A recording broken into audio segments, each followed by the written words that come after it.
ஸ்டாலின் விரைவில் ஆட்சி மாற்றம் வரும் என்று கூறியதன் பின்னணி தற்போது புரிவதாகவும் எம்எல்ஏக்களிடம் கோடிக்கணக்கில் பேரம் பேசப்பட்டதாக வெளியாகும் தகவல்கள் அதையே சுட்டிக்காட்டுவதாக மார்க்சிஸ்ட் கம்யூனிஸ்ட் கட்சியின் மாநில செயலாளர் சண்முகம் குற்றம் சாட்டியுள்ளார்.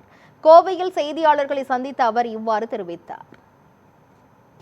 முன்னாள் முதல்வர் மதிப்பிற்குரிய மு.க. ஸ்டாலின் அவர்கள் அடுத்து விரைவாக தேர்தல் வரும், விரைவாக ஆட்சி மாற்றம் வரும் என்று சொல்லி அவர் பேசியதனுடைய பின்னணி என்ன என்பது இப்போதுதான் தெரிகிறது. அதற்கான ஒரு தீவிரமான முயற்சியில் அவர்கள் இருக்கிறார்கள் என்பதனுடைய வெளிப்பாடுதான் இந்த சட்டமன்ற உறுப்பினரை கோடிக்கணக்கில் விலை பேசியிருக்கிற செய்தி இன்றைக்கு வந்திருப்பதும், முறையான வழக்கு பதிவு செய்து அத்தகைய முயற்சியில் ஈடுபட்ட நபர்கள் எல்லாம் இன்றைக்கு கைது செய்யப்பட்டிருக்கிறார்கள்.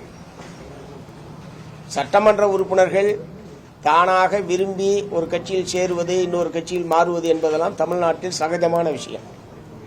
இடதுசாரிகளை தவிர மற்ற கட்சிகள் ஒரு ஆளுங்கட்சியினுடைய மாறுகிற போது ஒரு கட்சியிலிருந்து இன்னொரு கட்சிக்கு போவது என்பதெல்லாம் நிறைய நடைபெற்றிருக்கிறது தமிழ்நாட்டில்.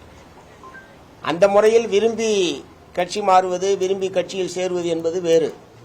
ஆனால் இதுபோன்ற கோடிக்கணக்கான ரூபாய்க்கு விலை பேசி ஒருவரை வாங்குவது என்பதெல்லாம் நிச்சயமாக ஏற்றுக்கொள்ள முடியாத ஒரு விஷயம்.